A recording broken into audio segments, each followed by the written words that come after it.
పశ్చిమ గోదావరి జిల్లా నర్సాపురంలో కేంద్ర రాష్ట్ర పొల్యూషన్ కంట్రోల్ బోర్డు అధికారుల బృందం పర్యటించింది.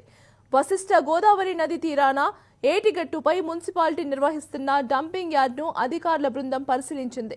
సిఆర్డీ నిబంధనలకు విరుద్ధంగా ఏటిగట్టుపై చెత్తను డంప్ చేస్తున్నారని సోషల్ యాక్టివిస్ట్ ఓసూరి దేవేంద్ర ఫణికర్ ఆరోపించారు. అంతేకాకుండా పీచుపాలెం, లక్ష్మణేశ్వరంలో నిబంధనలకు విరుద్ధంగా ఆక్వా చెరువులో సాగు చేస్తున్నారని జాతీయ గ్రీన్ ట్రిబ్యునల్కు ఫిర్యాదు చేశారు. దీనిపై స్పందించిన గ్రీన్ ట్రిబ్యునల్ నర్సాపురంలో వశిష్ఠ గోదావరి గట్టుపై డంపింగ్ యార్డ్ ప్రక్షాళన దిశగా ఆదేశాలు జారీ చేసింది.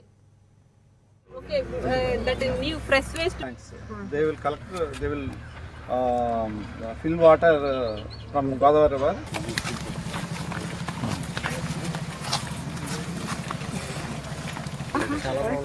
They are complaining against dumping it. Here they are facing problem from the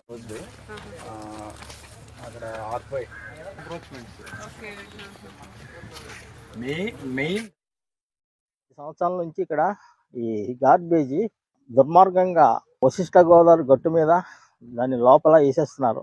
దాని కొరకు నేను పిటిషన్ పెట్టా, లెటర్ పిటిషన్. దాన్ని తీసుకుని స్వీకరించి నేషనల్ గ్రీన్ ట్రైబ్యునల్ నెంబర్ ఇచ్చింది దానికి 1017 ఆఫ్ 2024 యాక్చువల్లీ.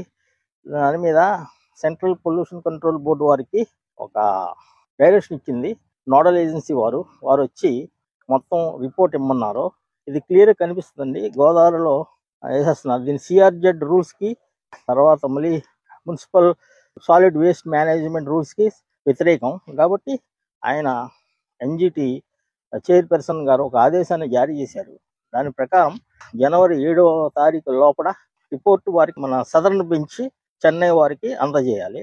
దాని నిమిత్తంగా ఈవేళ 13 డిసెంబర్ 2024 ఈ committee central pollution control board nodal authority వారి ఆధ్వర్యంలో ఇక్కడికి వచ్చింది.